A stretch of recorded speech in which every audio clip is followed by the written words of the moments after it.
നമ്മളെ ഹാജത്തുകളൊക്കെ വിടും.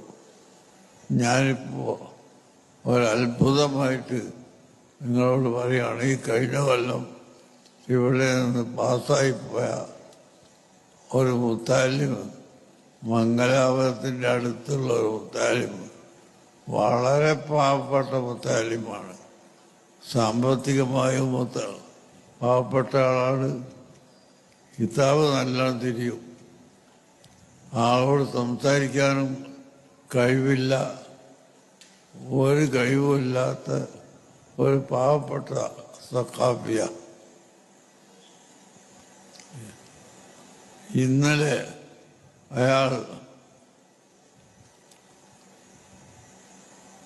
ബദീങ്ങളുടെ പേര് പറഞ്ഞ് കിടന്നുറങ്ങി. അടുത്ത ഞായറാഴ്ചയാണ് അയാൾ നിക്കാഹ് നിശ്ചയിച്ചിട്ടുള്ളത്. അതിൽ മഹർ കൊടുക്കാനുള്ള എന്തെങ്കിലും ഒരു സാധനം വാങ്ങാൻ അയാൾ കൈവശത്തിന് പൈസല്ല. യാതൊരു വഴിയുമില്ല. മഹർ കൊടുക്കാൻ വേണ്ടി യാചിക്കാൻ നിവൃത്തിയില്ലല്ലോ. അങ്ങനെ ബദരീങ്ങളെ പേര് പറഞ്ഞ് അദ്ദേഹം കിടന്നുറങ്ങിയ പോലെ കിടന്നുറങ്ങിയപ്പോൾ ഉടനെ തന്നെ എന്നെയാണ് സ്വപ്നത്ത് കാണുന്നത്. കണ്ട് ഞാനവരോട് പറഞ്ഞു, നീ നാളെ അങ്ങോട്ട് മർക്കത്തിലേക്ക് വാ, ഞാൻ തരൂ എന്ന് പറഞ്ഞു അവൻ പറയുന്നത്. ഇവിടെ ഇന്ന് വന്നപ്പോൾ ഇവിടെ 2 അതിഥികളുണ്ട്. ആ അതിഥികൾ എന്നോട് സംസാരിച്ചുകൊണ്ടിരിക്കുകയാണ്.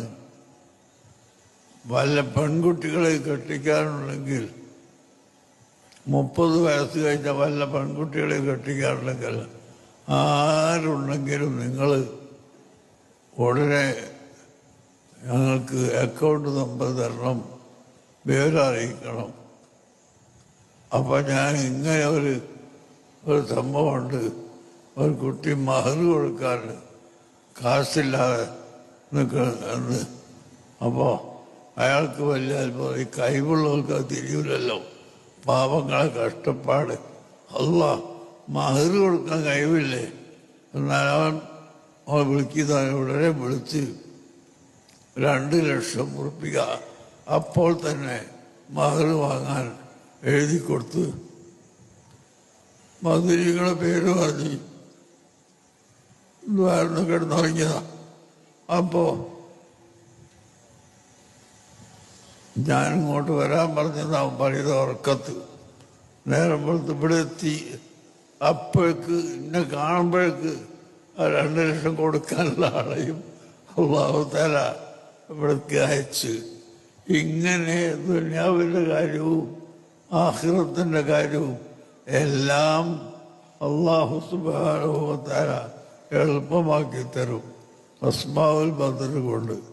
അതുകൊണ്ട് എല്ലാവരും അസ്മാഉൽ ബദർ ചൊല്ലിയാൽ അത് വളരെ ഉപകാരപ്രദമാകുമെന്ന് ഞാൻ നിങ്ങളെ ഓർമ്മപ്പെടുത്തുകയാണ്.